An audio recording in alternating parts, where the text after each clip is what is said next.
صلاة الله سلام الله. Bismillahirrahmanirrahim. Assalamualaikum warahmatullahi wabarakatuh.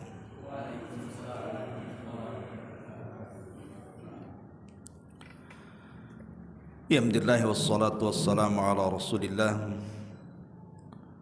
wa ala alihi wa sahbihi wa mawalah wa la hawla wa la quwwata illa billahi wa ba'du. Alhamdulillah, di malam ini kembali kita bisa duduk di Masjid Al-Fajri dalam rangka thalabul ilmi. Salawat dan juga salam kita hadiahkan kepada Rasul kita Nabi besar Muhammad sallallahu alaihi wa ala alihi wasallam. Pembahasan di malam hari ini kita akan membahas seputar orang sakit. Ada 15 kesalahan fatal yang dilakukan orang yang sedang sakit. Apa saja kesalahan-kesalahan yang bisa mengakibatkan kekufuran terkadang apabila dilakukan oleh orang yang sedang sakit ini. Ma'asyiral muslimin yang dimuliakan Allah Subhanahu wa taala. Manusia senantiasa ditakdirkan oleh Allah Subhanahu wa taala terkadang sehat, terkadang sakit. Dan bagi orang yang beriman, keduanya adalah sebuah kebaikan. Makanya Nabi sallallahu alaihi wasallam mengatakan, ajaban li amril mu'min. Sungguh mengherankan perkaranya orang yang beriman itu. In asabathu sarra syakara fakana khairan lahu. Kalau seandainya dia ditimpa oleh Allah Subhanahu wa taala sebuah kenikmatan, maka dia pun bersyukur, dan itu lebih baik bagi dia. Wa in asabathu dharra'u sabara fakana khairan lahu. Tetapi jika dia mendapatkan musibah, dia pun bisa bersabar, dan itu kebaikan bagi seorang mukmin. Artinya bagi seorang mukmin, sehat adalah kebaikan, sakit juga kebaikan.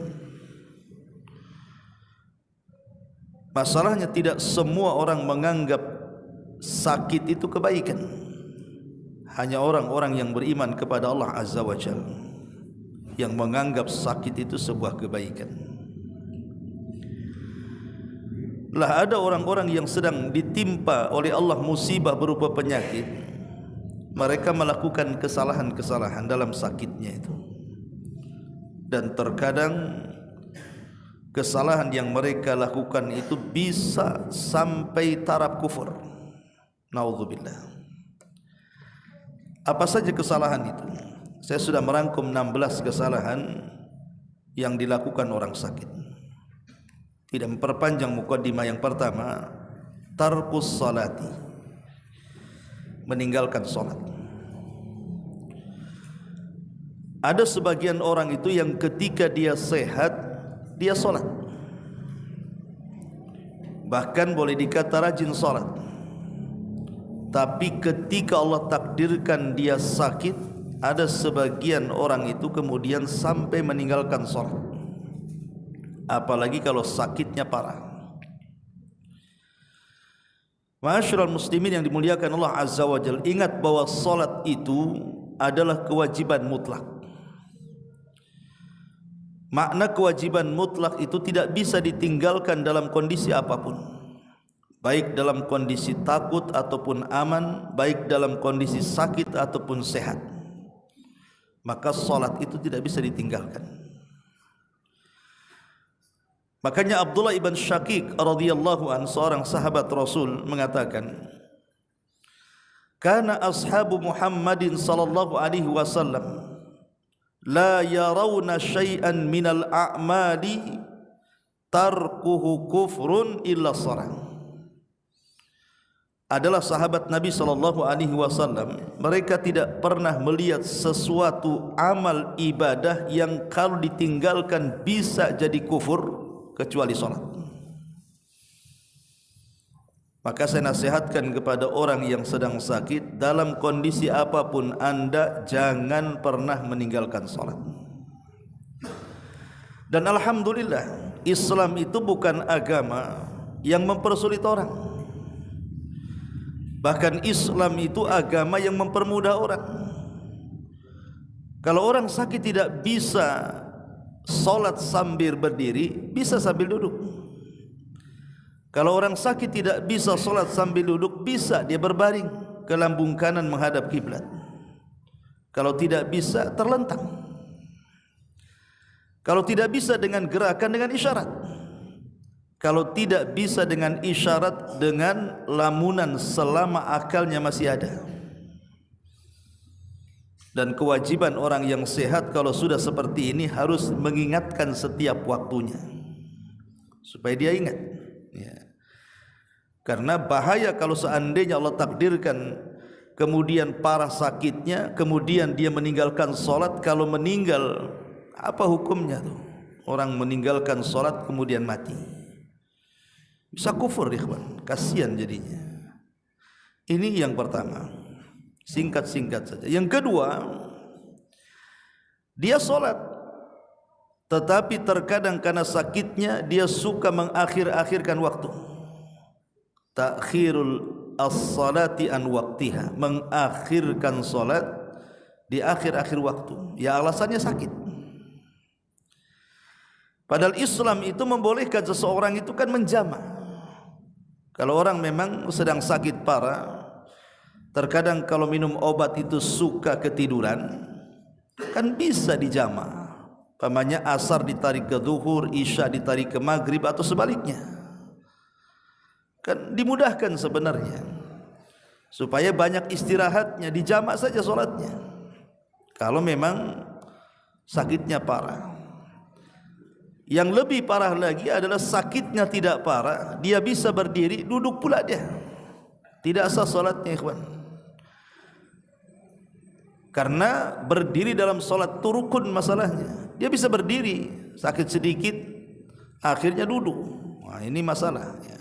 Upayakan dulu sesempurna mungkin solat itu. Kalau tidak bisa sama sekali berdiri, baru duduk lah, itu lain ceritanya. Ma'asyiral muslimin yang dimuliakan Allah Azza wa Jalla. Ini yang kedua. Yang ketiga, tarkut taharati ma'al qudrati 'alaiha. Meninggalkan wudu, meninggalkan taharah padahal dia sanggup. Pamannya dia hanya apa bahasanya, greges-greges gitu saja, demam-demam gitu ya.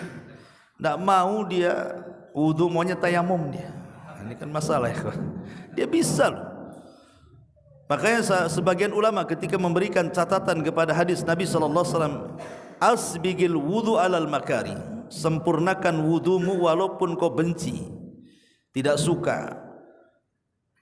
Para ulama mengatakan walaupun kita ini sedang demam atau mungkin cuaca dingin, tetap sempurnakan selama tidak memadaratkan kita. Atau terkadang ada yang tidak perhatian dengan kebersihan. Mungkin orang sakit ini juga terbaring, tidak bisa apa-apa, kadang kencing lewat selang dan begitu seterusnya. Atau kadang pakai pampers. Kadang-kadang tidak diperhatikan itu sama orang sembuh tuh. Saya yang menjaganya kan. Kalau kita bisa mengganti pampersnya ataupun memperhatikan najisnya, maka bersihkan. Karena bagaimanapun di antara syarat sah solat itu adalah tempat yang suci, pakaian yang suci. Bukan hanya sekedar suci dari hadas besar, hadas kecil saja. Tempat pun mempengaruhi ibadah kita masalahnya. Ini juga yang ketiga. Yang keempat, al-jaz'u wal qunutu min rahmatillahi azza wa jalla.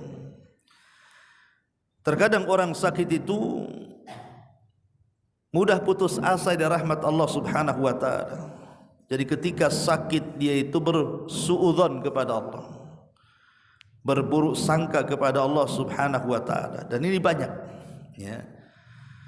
Banyak orang sakit itu, apalagi sakitnya parah, kemudian sudah terlalu lama, dia berfikir kasihan juga yang menjaganya.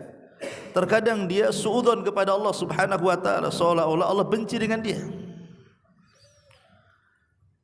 Lah, putus asa dari rahmat Allah Subhanahu wa taala adalah dosa yang sangat besar. Ingat, putus asa itu dosa yang sangat besar. Terkadang saking putus asanya dia caci maki penyakitnya. Nabi SAW pernah melarang, ada seorang wanita namanya Ummu Sa'ib. Dia mengikat kepalanya karena demam. Sakit kepala, diikat kepalanya. Kemudian dia mengatakan, al-humma la barakata fiha, katanya. Mudah-mudahan demam ini enggak ada berkahnya, katanya. Maka Rasul marah dan mengatakan, la tasubbil humma, jangan kau cela demam, kata Rasul. Enggak boleh kita ini putus asa sampai mencela penyakit, ya. Maka putus asa dari rahmat Allah Subhanahu wa taala saat sakit ini adalah salah satu dosa yang mengantarkan kepada dosa-dosa besar. Kemudian yang kelima, at-tasakhut wa adamus sabri ala aqdarillahil mu'limah. Seseorang tasakhut itu artinya menolak takdir, tidak sabar dengan takdir Allah Subhanahu wa taala yang Allah putuskan kepadanya. Kenapa si aku saja yang sakit, kok tetangga sehat-sehat saja? Ingat bahwa sakit itu takdir Allah, takdir dari Allah Subhanahu wa taala, kita harus menerima. Karena di balik sakit itu nanti saya jelaskan tentang manfaat atau keutamaan orang sakit itu. Jadi kalau orang paham di balik sakit itu, bahwa di balik sakit itu salah satunya bisa menggugurkan dosa dan mengangkat derajat, tentu orang sakit itu akan lebih sabar lagi. Karena ingat bahwa nanti pada hari kiamat, orang-orang yang sehat di dunia itu, mereka melihat orang-orang yang sakit di dunia di akhirat. Jadi ada dua orang di dunia, yang satu suka sakit, yang satu sehat terus, dua-duanya meninggal.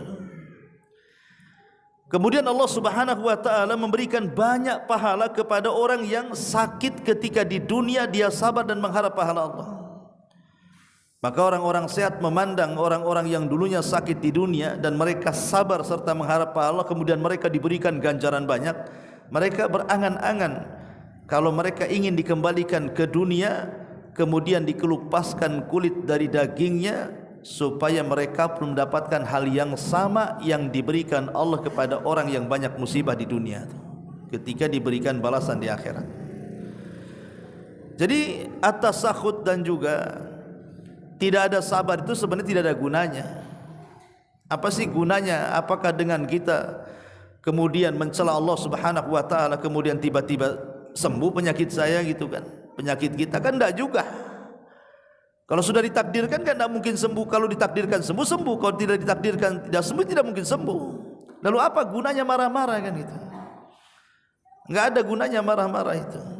Maka bersabarlah, karena sabar itu justru melahirkan banyak pahala.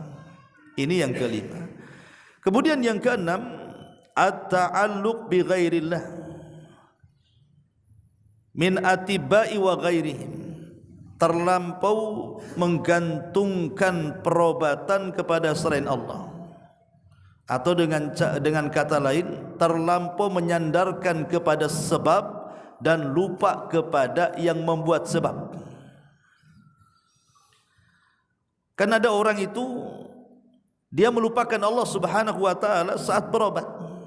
Hatinya disandarkan kepada obat-obatan yang ia beli atau kepada dokter tertentu yang dia yakini langganan dia bahwa dokter ini kalau ngobati suka sembuh.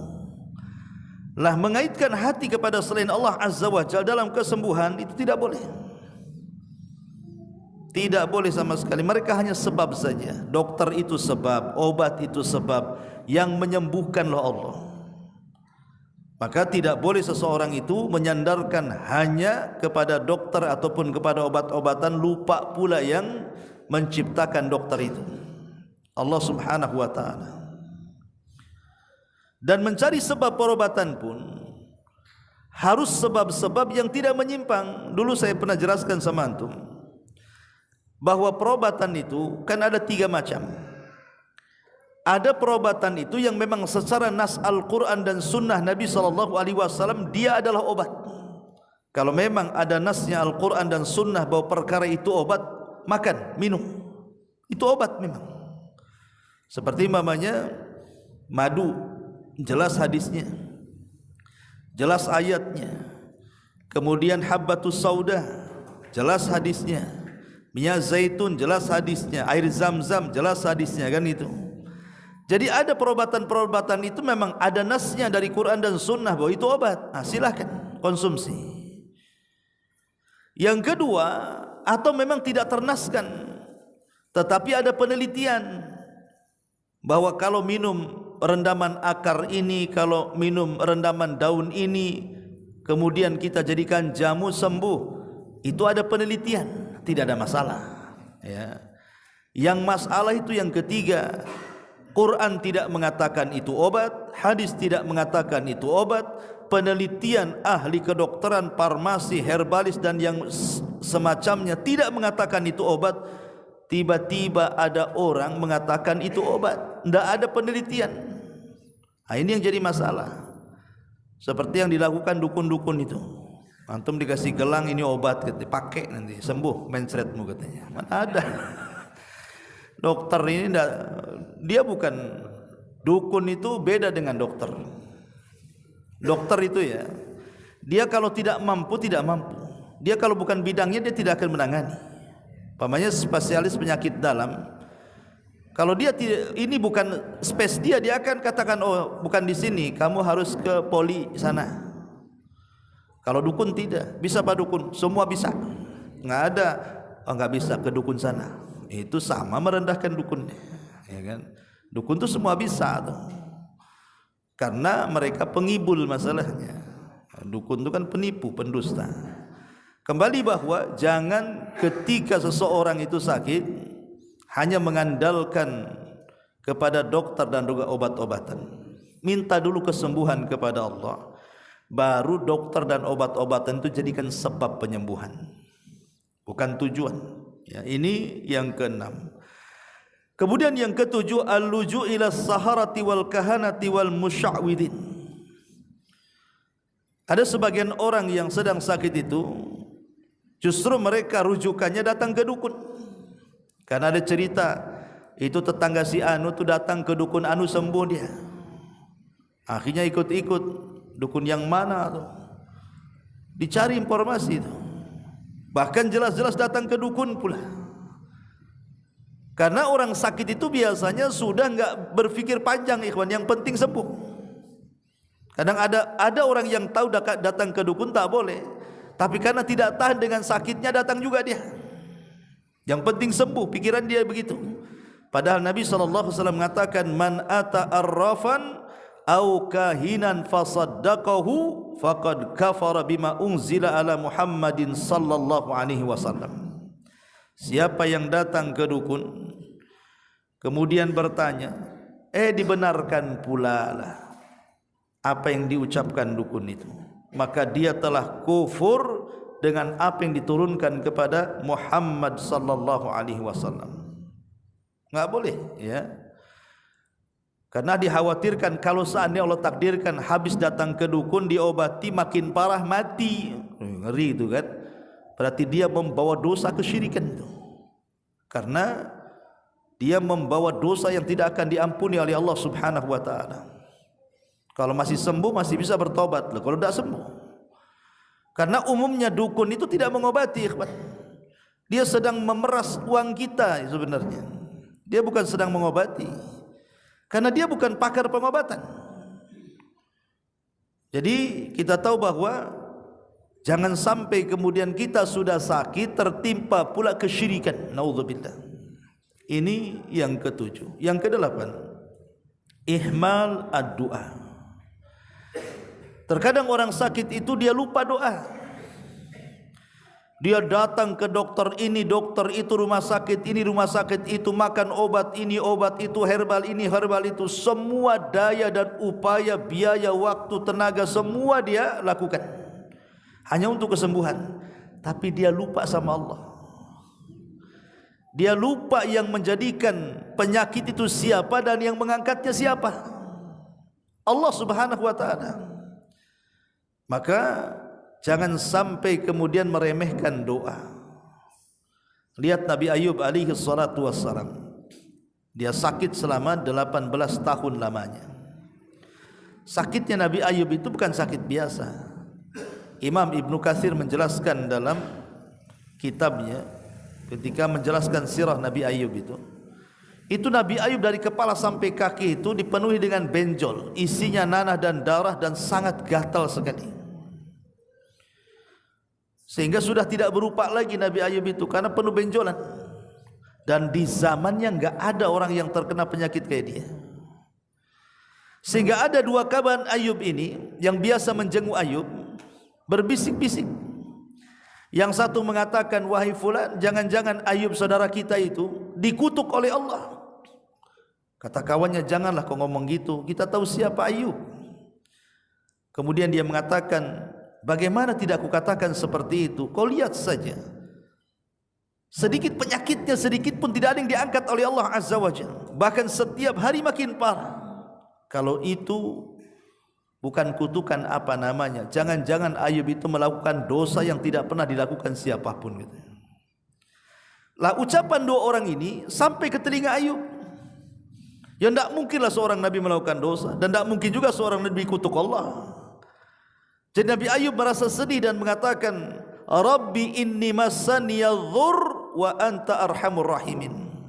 Ya Rabb, aku tahu engkau yang memberikan madarat ini kepadaku, dan aku tahu tidaklah engkau memberikan madarat kepadaku kecuali karena engkau sayang denganku, katanya. Kemudian Ayub berdoa kepada Allah Azza wa Jal. Akhirnya Allah sembuhkan penyakitnya segera setelah Ayub berdoa kepada Allah Azza wa Jal. Artinya doa itu menjadikan sesuatu yang mustahil bagi kita mungkin bagi Allah. Maka jangan sampai ketika sakit itu meninggalkan doa, minta kesembuhan kepada Allah. Baru setelah itu cari sebab, ya. Ini yang ke-8. Yang ke-9, ihmalu ruqyah asy-syar'iyyah. Dia tidak mencoba dengan ruqyah syar'iyyah. Ingat bahwa ruqyah syar'iyyah itu maksudnya kita membacakan ayat-ayat Al-Quran atau doa-doa yang warid yang sahih dari Nabi SAW, atau dengan menggunakan nama dan sifat-sifat Allah Azza wa Jalla. Lah ini semua adalah obat. Bahkan Al-Quran sendiri adalah obat. Wa nunazzilu minal Quran ma huwa syifa, kata Allah. Dan kami turunkan Quran itu obat.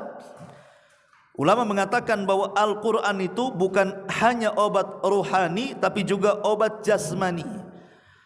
Artinya bukan hanya untuk orang kesurupan saja bisa sembuh, bahkan segala penyakit bisa sembuh dengan Quran. Caranya apa? Baca Quran itu, kemudian diniatkan kesembuhan, minta kepada Allah Subhanahu wa ta'ala dengan wasilah bacaan itu supaya Allah menyembuhkan penyakitnya. Dan sebaik-baik ruqyah itu yang dilakukan diri sendiri. Kan kita bisa baca Quran kan, baca aja sendiri. Sebab kalau seandainya kita datangkan orang untuk membaca, tukang-tukang ruqyah itu dikhawatirkan. Apalagi kalau sampai kita minta, dikhawatirkan hati kita ini tidak terpaut kepada Allah, tapi terpaut kepada tukang ruqyah atau yang dibaca tukang ruqyah. Oh mantap Ustaz itu kalau ngeruqyah, kenapa? Sembuh saya. Ustaz itu tak tahulah lelet katanya. Jadi seolah-olah akhirnya membeda-bedakan. Nah, ini Ustaz mantap nih kalau ini memang pakar ruqyah ini. Itu hanya sugesti saja. Ibaratnya antum biasa makan bodrek tiba-tiba minum panadol. Kan beda rasanya kan. Memang sugesti dia sudah ke bodrek kan. Jadi kalau minum panadol 2 pun tidak hilang sakit kepalanya dia. Itu sugesti saja, sebenarnya isinya paracetamol juga kan begitu ya. Artinya kan kandungannya sama juga sebenarnya. Cuman sugesti itulah yang kemudian salah satu pendorong akhirnya sebab kesembuhan. Intinya bahwa kalau memang seseorang itu sedang sakit, cobalah meruqyah diri sendiri. Tapi kalau Allah takdirkan sudah meruqyah diri sendiri juga tak sembuh, sudah ke dokter juga tak sembuh, sudah dioperasi tak sembuh, minum obat dengan berbagai macam obat, sekali minum 10 biji pun tak sembuh, gitu kan. Ya. Berarti sudah takdir itu namanya. Allah sudah takdirkan seperti itu. Berarti pasrah dengan takdir. Mungkin di balik sesuatu yang kita anggap tidak baik itu rupanya baik di hadapan Allah, kita tidak tahu. Ya. Ini yang ke-9. Yang ke-10, ihmalu amril wasiyah. Terkadang orang sakit ini lupa dia berwasiat. Apalagi sakitnya parah. Jadi kalau seandainya ada saudara kita yang sedang sakit parah, minta wasiatnya. Atau kita lah yang sedang sakit parah, kita berwasiat. Ingat, wasiat itu belum tentu harus setelah memberikan wasiat kita mati, enggak. Kita kan tidak tahu matinya kapan. Cuman ini sunnah. Jadi kalau orang itu sedang sakit itu, ambil pena, ambil catatan, atau orang lain suruh mencatat, kasih wasiat. Boleh jadi dia punya hutang masalahnya, kan nggak tahu. Dia ngomong, saya ini ada hutang sama si Anu, kalau saya meninggal tolong bayar, kan gitu. Oh, saya ini punya hutang ke sana, saya ini punya salah sama si Anu, ya, tolong mintakan maaf. Kan kita tidak tahu kan, bisa saja besoknya mati. Ya. Ataupun mungkin wasiat yang lebih penting adalah wasiat kepada keluarga, meminta kepada keluarganya, kalau saya mati tolong jaga sholat, tolong jaga jangan bertengkar kalian, tolong jaga ibadah. Nah, itu sunnah hukumnya. Nah, ini kadang-kadang ditinggalkan sama orang yang sakit seperti ini. Yang dengarnya pula ketakutan, janganlah wasiat nanti kau besok mati katanya. Bukan, orang habis wasiat tidak mesti harus mati. Wasiat itu sunnah hukumnya. Walaupun habis ngasih wasiat besok pula sembuh, nggak ada masalah. Seperti yang terjadi kepada sahabat siapa? Abdurrahman ibn Auf. Abdurrahman ibn Auf itu ketika sakit parah, Nabi SAW berada di sisinya. Dan ketika itu Abdurrahman ibn Auf tidak punya anak kecuali satu perempuan. Waktu sakit parah itu, maka kata Abdurrahman ibn Auf, ya Rasul, hartaku banyak sementara anakku cuma satu perempuan. Maka kalau aku meninggal, aku akan sedekahkan seluruh hartaku di jalan Allah. Kata Rasul, jangan berwasiat seperti itu. Kata Abdurrahman, kalau begitu separuh hartaku. Kata Rasul, jangan berwasiat seperti itu. Kalau begitu sepertiga hartaku, wahai Rasul. Boleh, dan sepertiga itu sudah banyak. Rupanya Abdurrahman bin Auf tak jadi mati, malah sehat, kemudian anaknya banyak. Nah, jadi orang berwasiat tidak harus besoknya mati kan, bisa saja habis ngasih wasiat dia sembuh. Ya. Dan ini juga bagaimana para sahabat itu berwasiat kebaikan gitu kan. Dan jangan berwasiat kepada keburukan. Pemain ketua geng mau mati, pegang geng kita nih. Wasiat keburukan ya tidak boleh, haram ya. Kemudian juga yang nomor 10, at-tasahul fi kashfil aurati wa adamu hifdhiha, terutama bagi wanita ini, meremehkan ketika sakit itu, tidak menjaga aurat. Jadi walaupun sedang sakit tetap jaga aurat. Maka saya takjub dengan wanita-wanita Palestina saat diwawancarai kan. Mereka mengatakan, kami kalau malam maka kami akan menggunakan pakaian lengkap katanya. Kalau tidur itu menggunakan pakaian lengkap. Sebab kalau seandainya terjadi pengeboman, kemudian kami mati, maka seluruh badan kami tertutup dengan pakaian kami. Luar biasa. Ya. Itu wanita-wanita Palestina. Ya, waktu terjadi genosida kan sampai hari ini. Tapi yang jelas bahwa jangan tasahul. Tetap seorang wanita ketika sakit jaga aurat. Dan orang yang menjaganya juga tutup auratnya.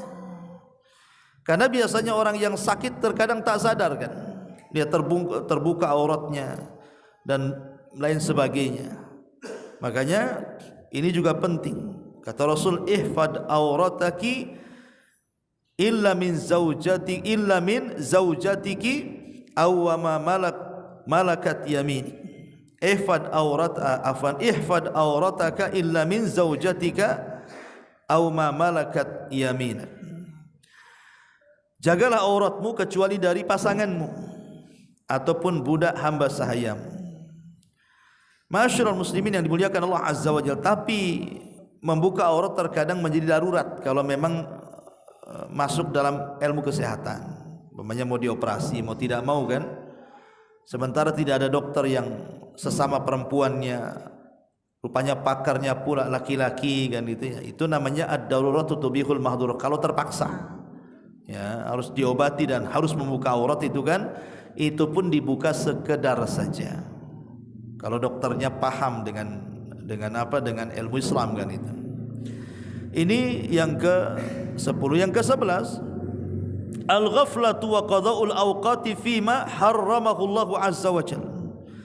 Ada orang sakit itu bukan dihabiskan dengan zikir, dengan baca Quran, dengan mengingat Allah, dengan tafakur. Enggak. Ada orang sakit menghabiskan waktunya itu hanya untuk sia-sia saja.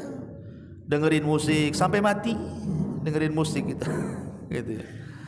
Ada orang sakit justru yang didengarkan itu musik dia. Lah kan aneh itu, harusnya orang sakit ini lebih dekat kepada Allah Azza wa Jalla karena tidak tahu bahwa ajal dia sudah dekat itu masalahnya. Maka ini juga kesalahan orang sakit gitu, bukan menghabiskan waktu-waktu di atas pembaringannya itu berzikir kepada Allah, membaca Al-Quran, terus tafakur, berfikir akan dosa-dosanya kemudian bertobat. Ini tidak, malah kemudian mendengarkan yang tidak-tidak ya. Kemudian yang nomor 12, tarkul amri bil ma'ruf wan nahyu anil munkar. Tetap kewajiban orang sakit pun tidak boleh meninggalkan, memerintahkan kebaikan dan mencegah dari kemungkaran. Tetap minta ketika kita sakit kepada keluarga kita, minta agar mereka jangan meninggalkan sholat, agar kalau dia punya anak gadis jangan sampai membuka aurat. Kemudian dia titip pesan kepada istrinya jangan gibah dan begitu seterusnya. Ya, tetap itu kewajiban ya, walaupun sedang sakit ya. Kemudian yang nomor 13, al-iqdam ala ba'dil ijra'atit tibbiyatil mamnu'ati syar'an. Ada orang sakit itu mencari obat yang jelas-jelas obat itu haram. Contoh umpamanya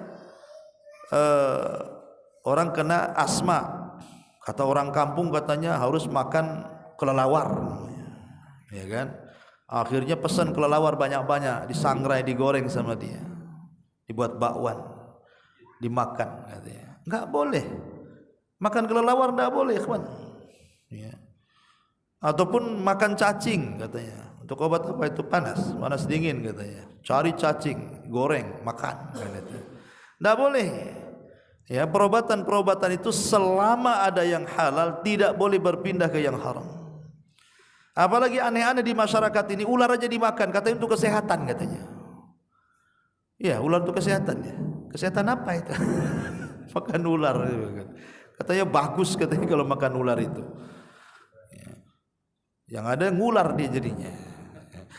Intinya bahwa tidak boleh ya mencari perobatan itu dengan yang diharamkan. Tidak boleh.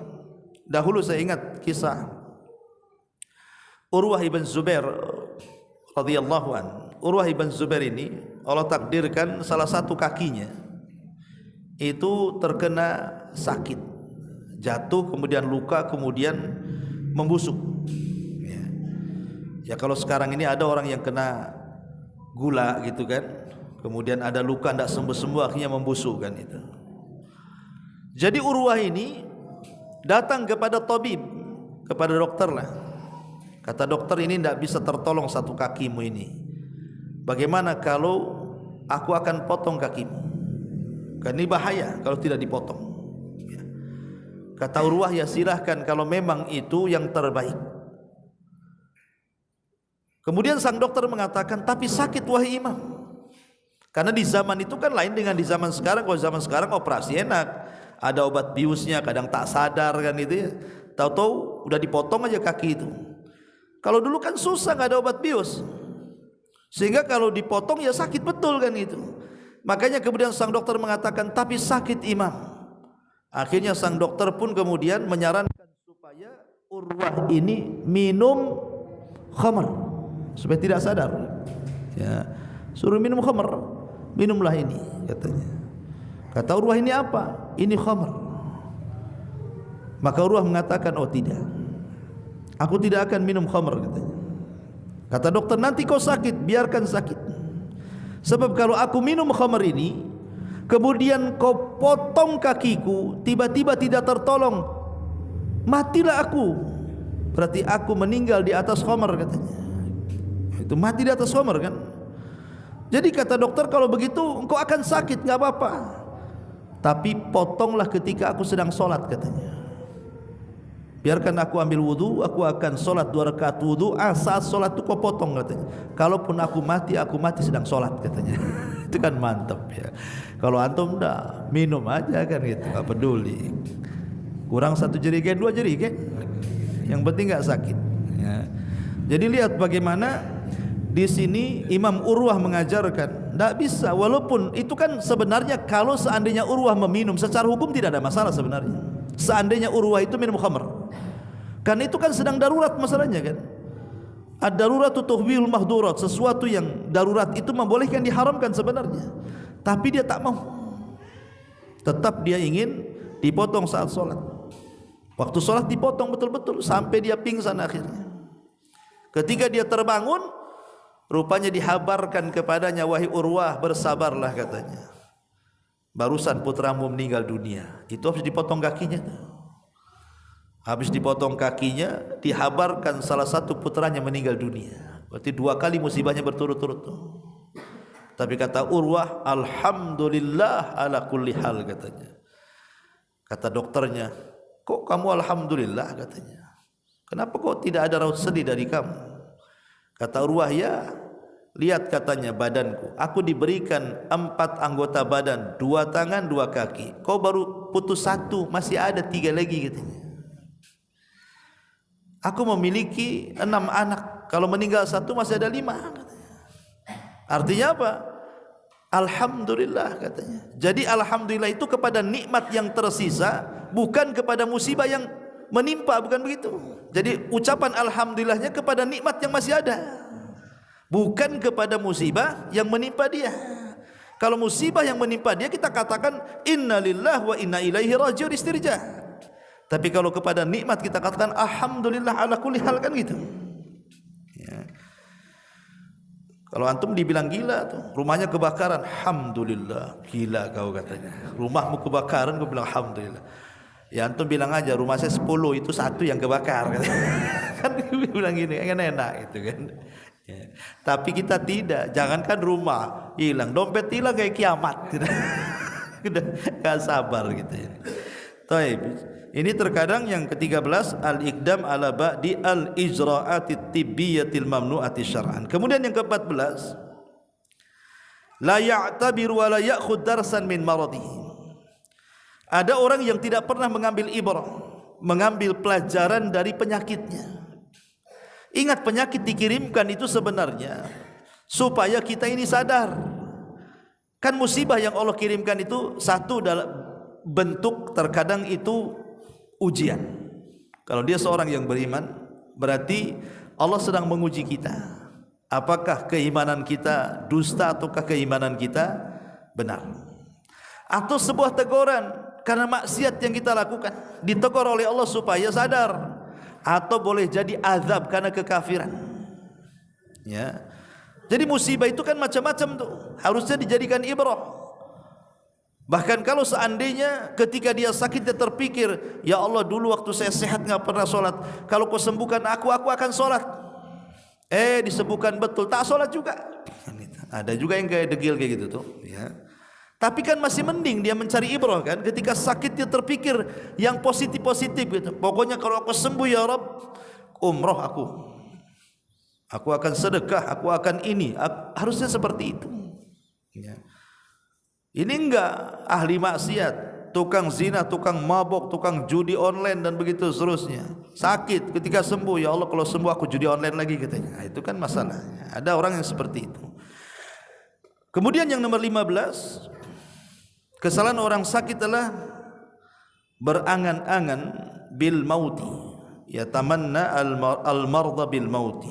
Jadi ada orang sakit itu karena sudah lama sakitnya, enggak tahan, akhirnya bercita-cita ingin mati.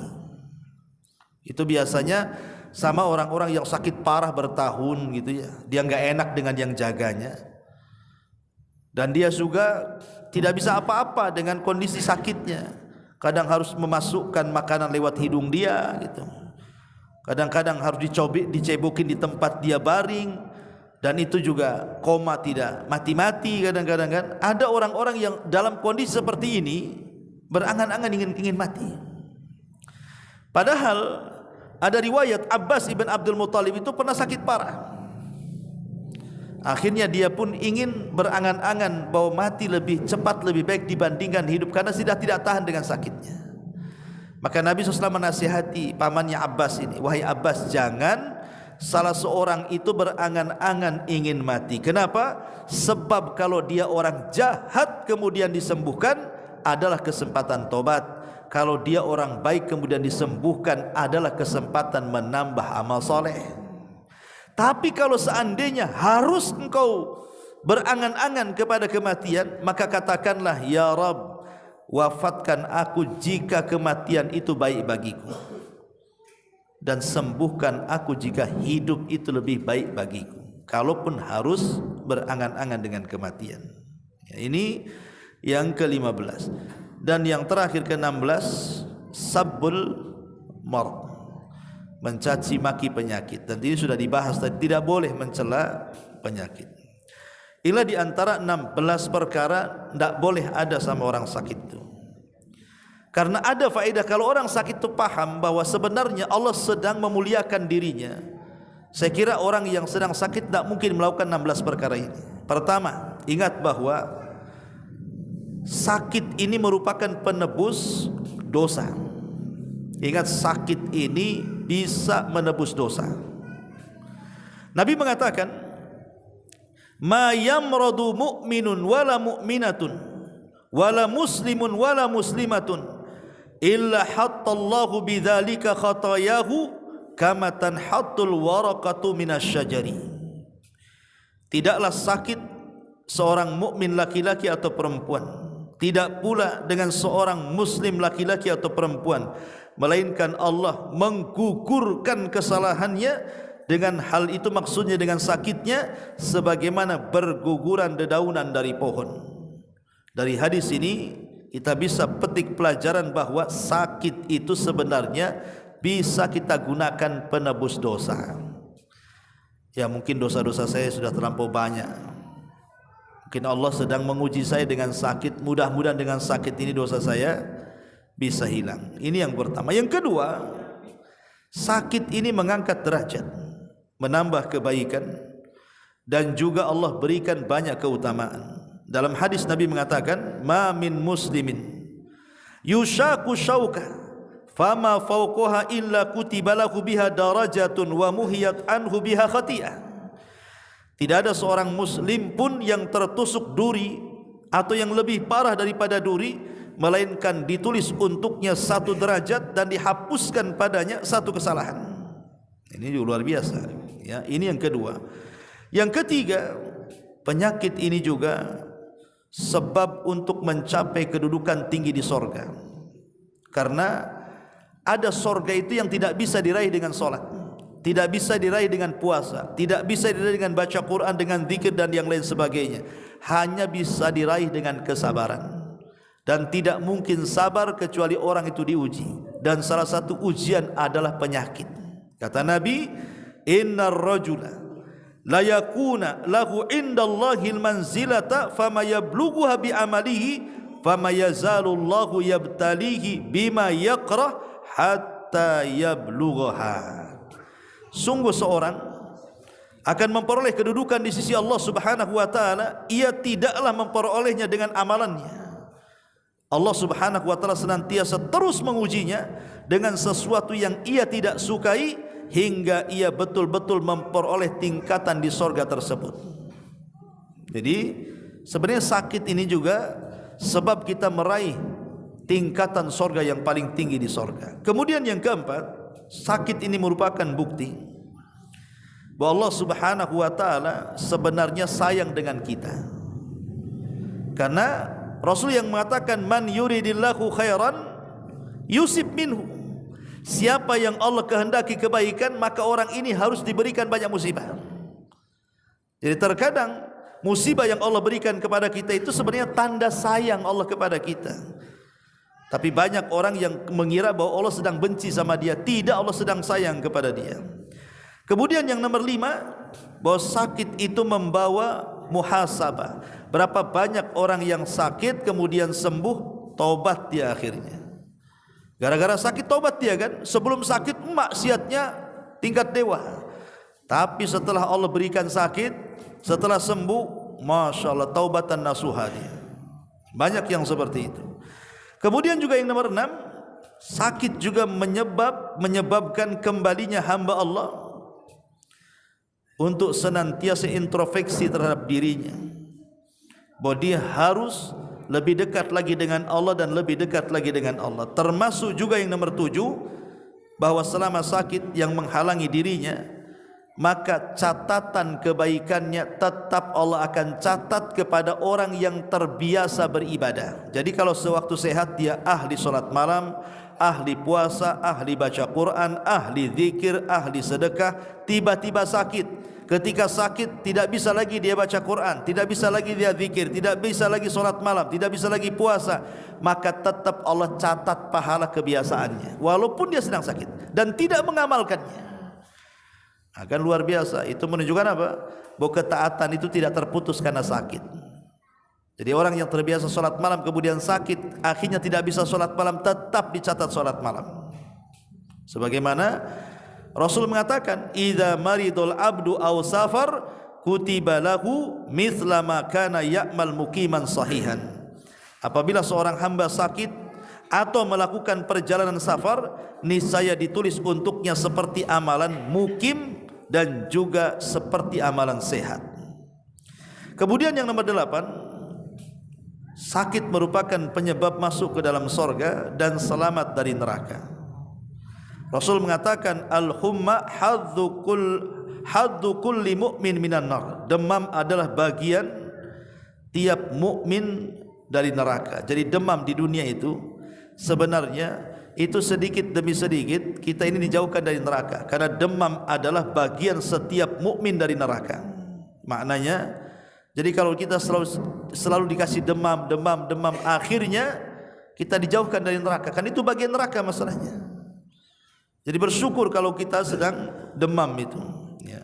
Karena itu artinya kita dijauhkan dari api neraka. Kemudian yang nomor 9, terkadang sakit ini bisa memperbaiki hati, kata Al-Allamah Imam Ibnul Qayyim rahimahullahu ta'ala. Karena banyak orang yang keras hati ketika sakit, lembut di hatinya, ya.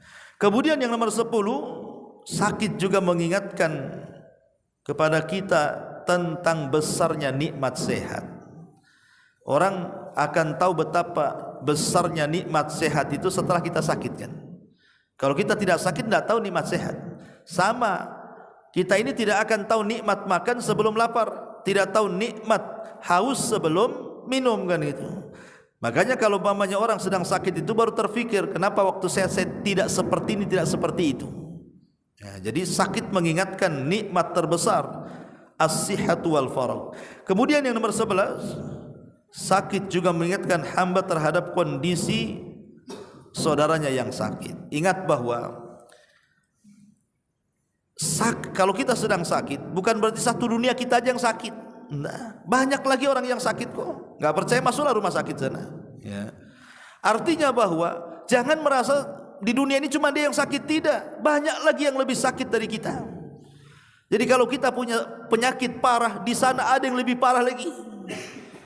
Nah, ketika kemudian kita memandang kepada yang di bawah, maka kita akan lebih bersyukur, ya kawan, bahwa masih ada di bawah saya ini yang lebih parah sakitnya. Ya alhamdulillah, saya ini hanya diamputasi satu tangan, tuh yang kawan tuh dua-duanya buntung, kebanyakan begitu. Ya, ini seperti itu, ya. Kemudian sakit juga akhirnya mendapatkan teman baru. Kalau di rumah sakit akhirnya kan punya teman baru sama orang sakit kan, kenalan akhirnya kan. Bahkan ada orang sakit itu bisa berbisnis dia di rumah sakit. Ya, tanya-tanya, kamu kerja apa? Oh, saya ini jualan kain. Ya udah, pesenlah besok antar ke rumah. Nah, bisa berbisnis dia lagi, sama-sama lagi sakit tuh padahal tuh. Ya. Jadi kadang-kadang orang sakit juga bisa akhirnya menambah kawan juga di rumah sakitnya. Intinya bahwa bersyukurlah kepada Allah Azza wa Jalla antum yang diberikan kesehatan, dan bersabarlah kepada Allah bagi saudara kita yang ditimpa dengan penyakit. Cukup satu kata, inna lillahi wa inna ilaihi rajiun, Allahumma hjurni fi musibati. Kalau sedang sakit kita katakan semua datang dari Allah, akan kembali kepada Allah. Ya Allah, berikan pahala akan musibah yang kau timpakan kepadaku. Ngomong seperti itu. Ya, kalau memang ingin berusaha untuk sembuh, maka selain obat-obatan, datang ke dokter herbal, datang ke sinsi dan yang semacamnya, coba terapi penyakit itu dengan cara yang lain, entah dengan sedekah, ya, seperti sedekah air. Karena dahulu Imam Hakim, pemilik Mustadrak, kalau kita baca hadis itu kan riwayat Hakim, riwayat Abi Dawud, riwayat Nasai, riwayat Bukhari, riwayat Muslim. Jadi salah satu Imam Hakim An-Naisaburi itu perawi hadis, pengeluar hadis. Dia sakit, jadi ada luka di salah satu badannya. Sudah kesana kemari nggak sembuh-sembuh penyakitnya. Diobati sana tidak sembuh, diobati sini tidak sembuh. Akhirnya dia hadir di satu majelisnya Al-Imam As-Sabuni, pengarang kitab Aqidah Ashabul Hadis itu. Kitabnya sangat bagus sekali. Jadi Imam Hakim ngomong sama Imam As-Sabuni, ya Imam, doakan aku. Aku sudah berusaha mengobati penyakitku tapi tidak sembuh-sembuh. Kata Imam Sabuni, baik, saya akan ajak jamaah yang lain untuk mendoakan dirimu wahai Hakim.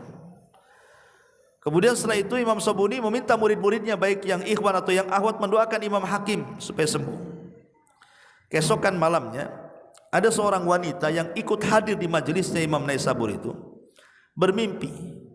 Dalam mimpinya didatangi malaikat. Kemudian malaikat berpesan kepada ibu ini, sampaikan kepada Hakim, kalau ingin sembuh penyakitnya, sedekahlah dengan air. Akhirnya kemudian pas bangun ibu ini, disampaikan mimpinya kepada Imam As-Sabuni, dan Imam As-Sabuni menyampaikan kepada Imam Hakim. Maka oleh Imam Hakim kemudian berusaha diamalkan. Dia cari negeri yang butuh air, digali sumur, kemudian setelah itu dia sedekahkan airnya kepada orang yang berhajat kepada air. Tidak selang dari penggalian sumur, akhirnya airnya pun banyak yang ambil. Allah segerakan kesembuhannya. Artinya terkadang dengan sedekah itu juga bisa menyembuhkan penyakit kan, ya. Atau kisah seseorang laki-laki yang datang kepada Ibnul Mubarak, kurang lebih dengan kisahnya Imam Hakim juga. Kata Imam Ibnul Mubarak, kalau kau ingin sembuh, berdoalah kepada Allah dan sedekahlah dengan air. Akhirnya kemudian dia pun bersedekah dengan air dan sembuh. Dari sini Nabi SAW mengatakan apa? Tadawau mardakum bis sadaqah. Obati orang sakit kalian dengan cara bersedekah. Tapi kalau seandainya kita sudah sedekah, sudah ke dokter, sudah ke herbal dan begitu seterusnya, makin parah kemudian meninggal, berarti itu sudah takdir Allah Subhanahu wa taala. Memang usianya sampai di situ. Jangan salahkan dokternya, jangan salahkan obatnya, jangan salahkan sedekahnya. Memang takdirnya sampai di situ. Ya, wallahu a'lam bishawab. Ini yang bisa saya sampaikan, mudah-mudahan ada manfaatnya. Subhanaka wa bihamdika, asyhadu an la ilaha illa anta, astaghfiruka wa atubu ilaik. Allahu ta'ala alam. Assalamualaikum warahmatullahi wabarakatuh. Salatullah salam